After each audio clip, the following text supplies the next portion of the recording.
We were so incredibly lucky that this restaurant was actually just down the road from our Airbnb. This is Vue de Monde, a 3-chef hat restaurant, which is the equivalent of 3 Michelin stars, was the most memorable dining experience I've ever had. I mean, just look at how beautifully these snacks were prepared. The first one was this sort of pumpkin tart. Then there was this oyster that was so cool and interactive to eat because you had to dig through the white snow to get to the actual oyster. And this beautifully presented macadamia, caviar, and kelp dish was probably one of the best things I've ever put in my mouth. This dish of just kale was so impressive, and apparently it was their first day serving it.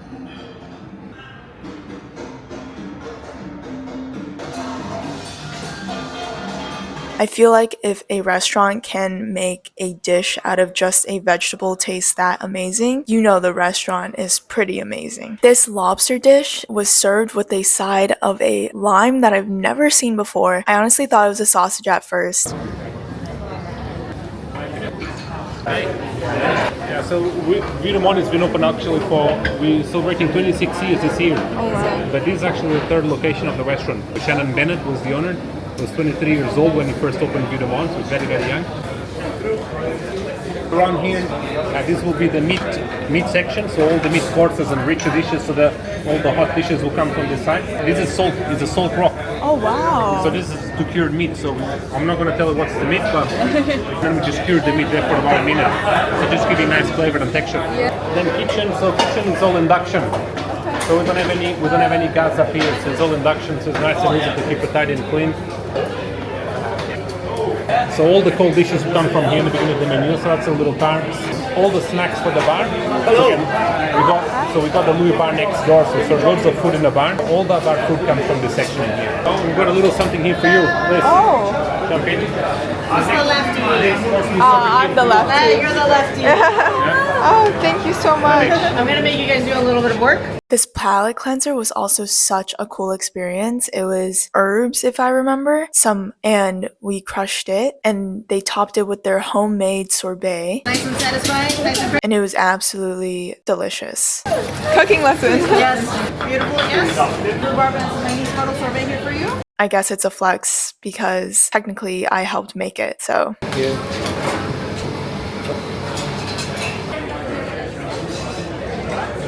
Thank you. You okay? A little shrimp and bread. So we're serving bread and butter at this stage of the meal. Really cool with the next course. The next course has a nice sauce. And the idea is to keep a little bit of the bread and call a damper.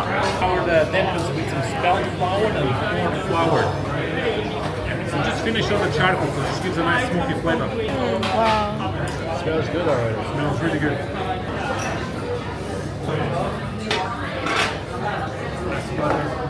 We're making it in-house. It takes about 4 weeks to do it. So it's aged butter. So we start with the cultures, we mix it with the cream, we churn it, we then age it for about 2 weeks, and then we churn it again, and then it's aged for another 2 weeks. So about 4 weeks ago.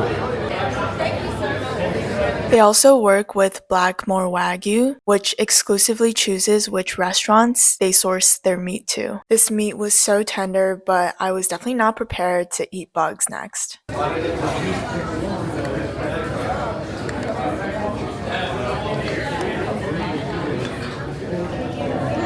is really good. Watch out.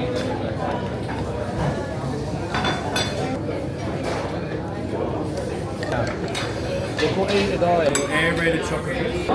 What I've got here, a little Russian of Deli tea ice cream. So it's aged black tea. It's been infused with eucalyptus and Tasmanian mountain pepper. Now I understand why all of the reviews for Vue de Monde said this was an experience, not just a meal. Oh, wow. It really felt like the staff cared about our experience. Oh, the souffle is so airy. Very interesting. And this was the sweetest birthday treat I've gotten from a fine dining restaurant before. It was a letter with all of their signatures. You could really tell that all of the chefs and employees here really loved what they were doing and were actually happy working here, which I think added so much to this experience.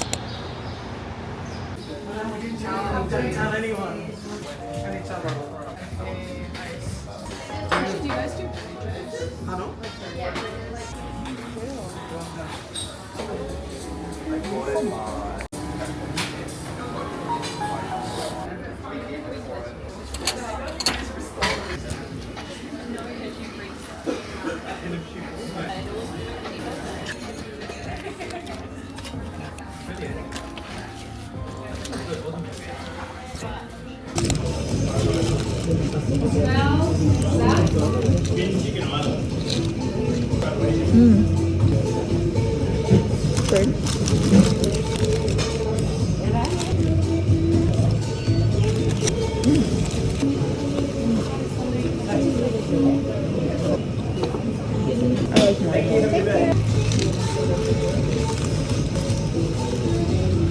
kind of like a tomato soup in a sandwich.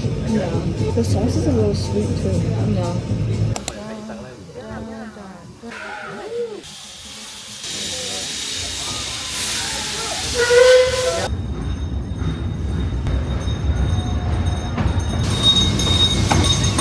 After fueling up with those croissants and the sandwiches from Hector's, we hopped on our Puffing Billy and Phillip Island day tour.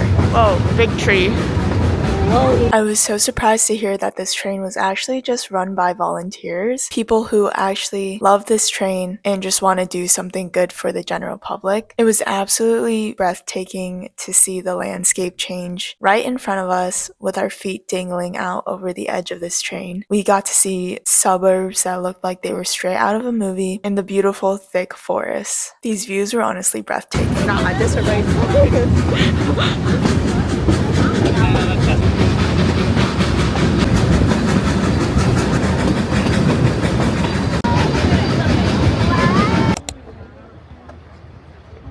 And I didn't even think it could get any prettier, but when we got to the Nobbies, these views actually blew me away. I mean, just look at how insane this looks. This honestly made me realize just how insane Australia's landscape is and how diverse it is. I mean, they've got rainforests, a desert, these beautiful coastal views. It's just insane.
Everything, one nothing is into the bins. We have 2 bins just in the middle of the. Now, technically, no filming was allowed because they had some issues with people using Flash, but since I'm not using Flash, hopefully this is okay, and hopefully nothing comes of me posting these clips. At the end of this tour, we got to see these incredibly tiny and adorable penguins come out of the ocean to cross into their little burrows, but as this little group of penguins was coming out of the water, these seagulls kept attacking them. Why isn't that?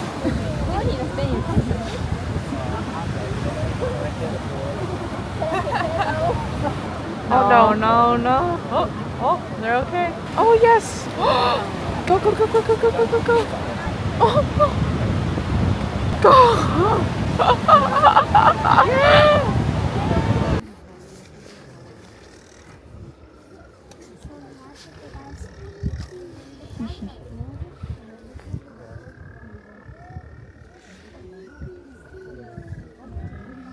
I actually watched this lady take a photo with Flash of one of the penguins, and I felt so bad because she blinded its poor eyes. I understand why they ask people to put their phones away.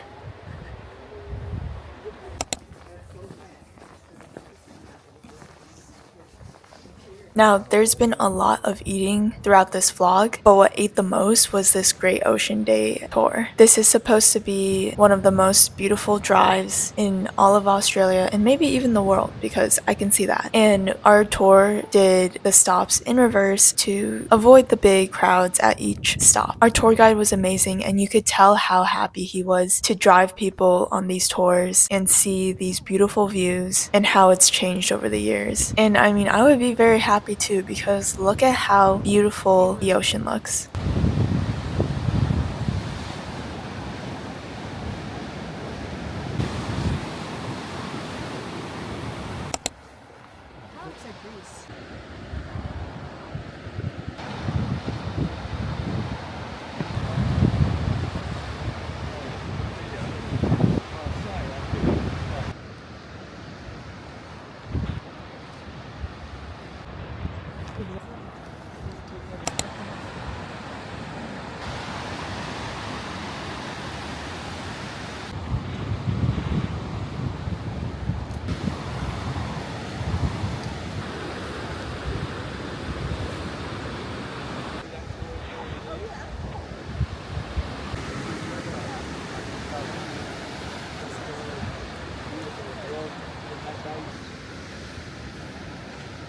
It's bumpy. We even got to walk through a rainforest, which again just speaks to Australia's insane nature game out here. And this was definitely my sister's least favorite part because she's terrified of frogs, so she walked quickly through this one.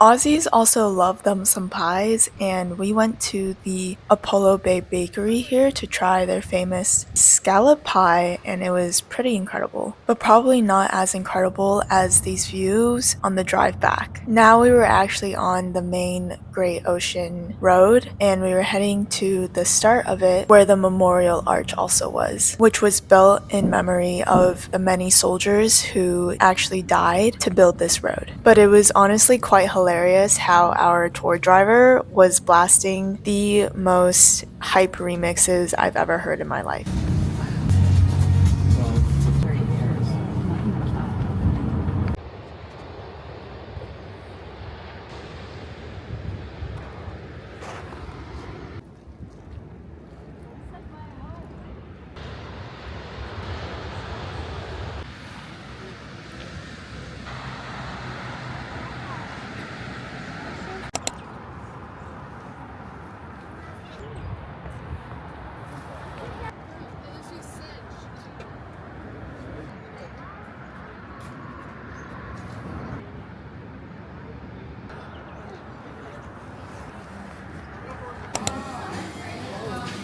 This tour ended with a stop at this famous chocolatier, which was also serving up some mean ice cream, but we didn't get any, and we got some free samples. They were pretty good, but look at this insane selection of sweets and goods, and also this 1 meter long, yes, 1 meter long chocolate bar. And then our final unscheduled pit stop was actually this random guy's farm where a bunch of wild kangaroos just come to chill. Yes, these are wild.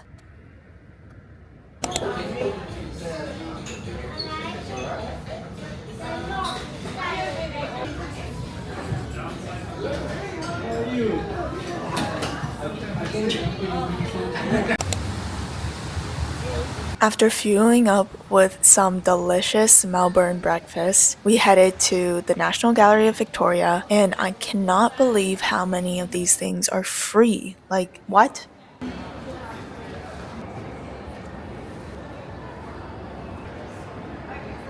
I only have clips from the entrance and the China collection, but we explored everything and there are insane exhibits throughout each floor. This was our last day of the trip and was kind of our Explore Melbourne day. So we spent this last day exploring this gallery and shopping around in Melbourne Central, as well as seeing the Queen Victoria markets and, of course, hitting up some final viral food spots. This market was absolutely humongous. There was also a farmer's market on the other side and food stalls. We probably could have spent an hour and a half to 2 hours here if we really wanted to thoroughly explore everything. And also look at this dog matcha. I'm really curious as to how this would work. Unfortunately, we didn't get to try any of the viral food stalls because we had to save room for this cafe that does matcha and coffee in nitro cups. It actually added a very nice texture to the drinks and I think made it creamier. Oh, alleyway. Of course, had to try out a bakery after hearing all of the craze about Melbourne's bakery scene, and we went to Bakemono Bakers. It was tucked away in a little alley and looked so aesthetic and cute. Since we got there a little later in the day, they were sold out of a few of their options, but we ended up going with their yuzu and almond croissant, the Earl Grey and lemon canale, and their spinach and ricotta Danish. Listen to that insane crunch. That's so buttery and flaky. I didn't get any of the filling yet.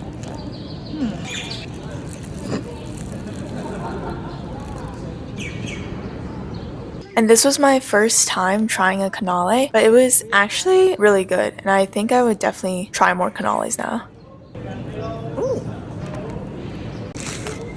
Now for this savory, this Danish was literally the size of my face. I literally didn't know how to bite into this thing. Overall, I think the pastries would have definitely been more fresh if we got there earlier in the day, but I would still give Bakemono an 8 out of 10. And I definitely wish we had more time to try out the other bakeries in Melbourne. Now this restaurant was absolutely insane. They had a whole section dedicated to just matcha, a sake tasting machine, and literally the biggest menu I think I've ever seen in my life. Everything looked so good and it probably took us at least 30 minutes just to even figure out what to order. They even had a whole separate menu dedicated just to their desserts and matcha creations. They also have some like wagyu thing going on. It also has a 4.9 rating on Google by nearly 8,000 people. So we definitely had high expectations going into this meal and they did not disappoint. The sashimi was incredibly fresh and the sushi was delicious. And this gigantic assorted plate of sushi and sashimi was absolutely wonderful. And so was this crazy mini assortment of their desserts. They literally had almost everything you could think of at this restaurant. And they even run a bakery during the day and also make fresh ice cream, as well as specialty matcha drinks. Their bakery items must be pretty popular as well because look at how empty these display cases were as we were walking out. Even though we were insanely stuffed from this meal, I couldn't leave Australia without trying yochi. And I can't believe there was a line for this froyo place. They honestly didn't have a lot of flavor variety, but they did have a lot of toppings. Overall though, I think it's a little overhyped and kind of just a normal froyo spot.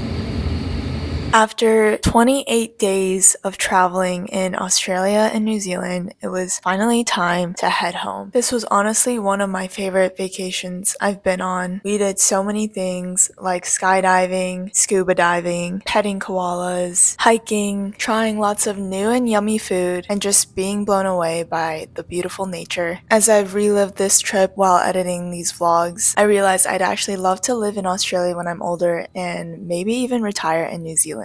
Melbourne was definitely my favorite city on this trip, and I think skydiving and hiking up a mountain were definitely the most memorable parts of this trip. Make sure to check out the previous vlogs to see those moments. I'll be finishing up posting content from this trip and returning to my regular lifestyle content. So stay tuned for that. I was also recently in a trip in the UK and Ireland. I'll be posting some content on that. Thank you so much for watching this episode in the series. If you have, let me know your thoughts in the comments below. I'd love to hear from you guys. Make sure to subscribe and I'll see you in the next one.